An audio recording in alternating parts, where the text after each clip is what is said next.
নমস্কার, আমি স্নেহা শুরু করছি আজকের গুরুত্বপূর্ণ সংবাদ। প্রথমেই হেডলাইন্স।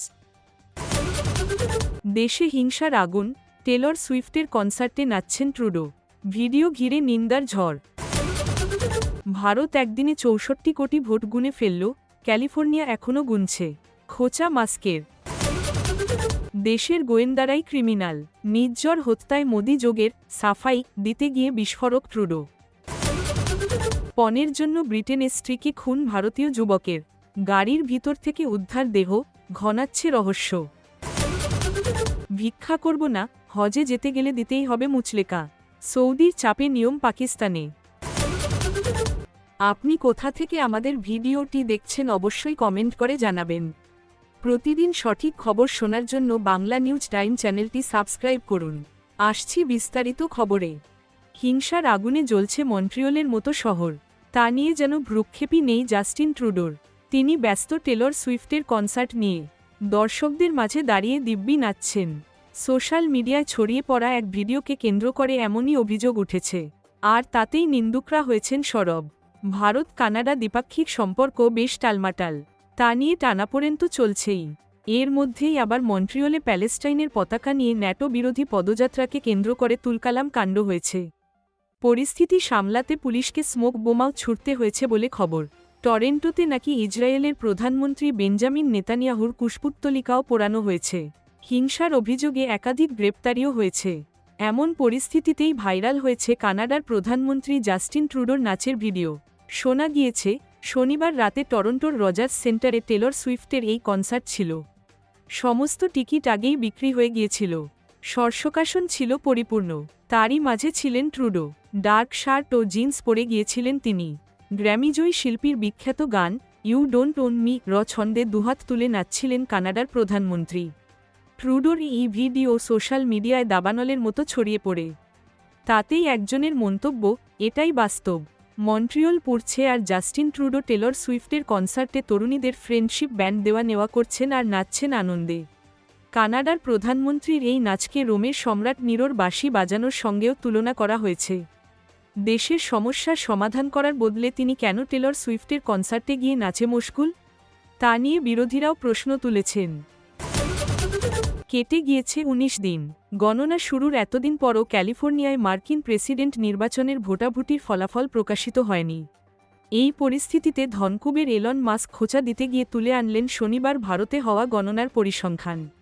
জানালেন, গোটা দিনে যেখানে ভারতে ৬৪০ মিলিয়ন অর্থাৎ ৬৪ কোটি ভোটের গণনা করা সম্ভব হল, সেখানে ক্যালিফোর্নিয়া ১৯ দিনেও ফলাফলের সরকারি ঘোষণা করতে পারল না।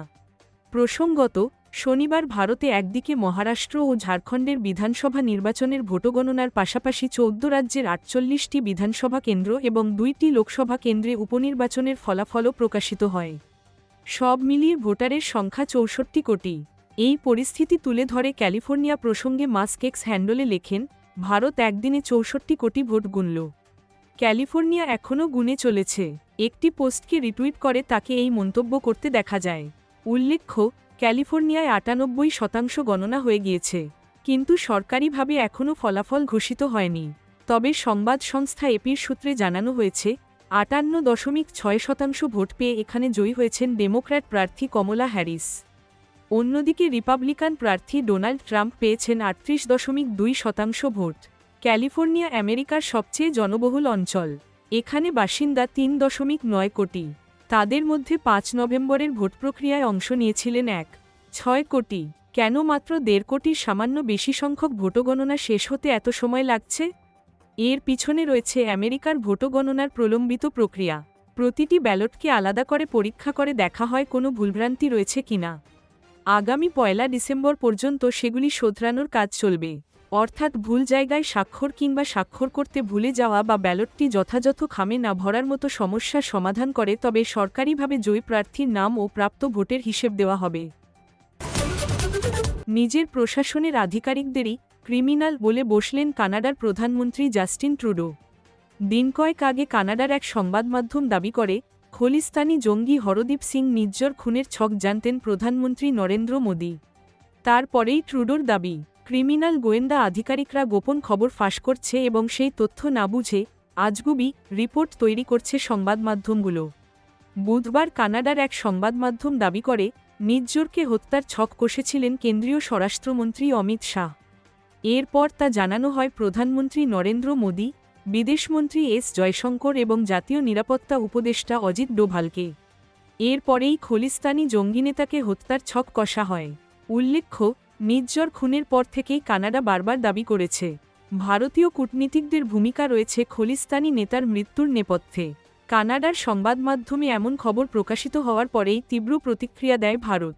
তারপরে খানিক সুর নরম করে কানাডার তরফে জানানো হয়, প্রধানমন্ত্রী মোদী, বিদেশমন্ত্রী জয়শঙ্কর বা নিরাপত্তা উপদেষ্টা ডোভালের বিরুদ্ধে কানাডার মাটিতে কোনো অপরাধমূলক কাজের প্রমাণ নেই। অভিযুক্ত হিসাবে এদের কারোর নামও উল্লেখ করেনি কানাডার সরকার। ফ্যাক্ট চেক করার পরই কানাডা প্রশাসনের তরফ থেকে এই বিবৃতি পেশ করা হয়েছে বলে জানানো হয়। কানাডার এই বিবৃতি প্রকাশের পরে সংবাদমাধ্যমের মুখোমুখি হন ট্রুডো। সেখানে তার স্পষ্ট দাবি, দুর্ভাগ্যজনকভাবে আমরা দেখছি অত্যন্ত গোপন তথ্যও মিডিয়ার কাছে ফাঁস করে দিচ্ছে ক্রিমিনালরা। সেখান থেকেই ভুল রিপোর্ট প্রকাশিত হচ্ছে। কানাডার প্রশাসনে বিদেশিরা হস্তক্ষেপ করছে কিনা সেই নিয়ে জাতীয় পর্যায়ে তদন্ত চলছে। ক্রিমিনালরা মিডিয়ার কাছে তথ্য ফাঁস করছে সেটা ইতিমধ্যেই বোঝা গিয়েছে। তারা মোটেই বিশ্বাসযোগ্য নয়। উল্লেখ্য, ট্রুডোর বিরুদ্ধেই একাধিকবার খলিস্তানিদের মদত দেওয়ার অভিযোগ উঠেছে। তিনিই নিজের দেশের গোয়েন্দাদের ক্রিমিনাল বলছেন, সেই ঘটনায় তুঙ্গে উঠেছে বিতর্ক।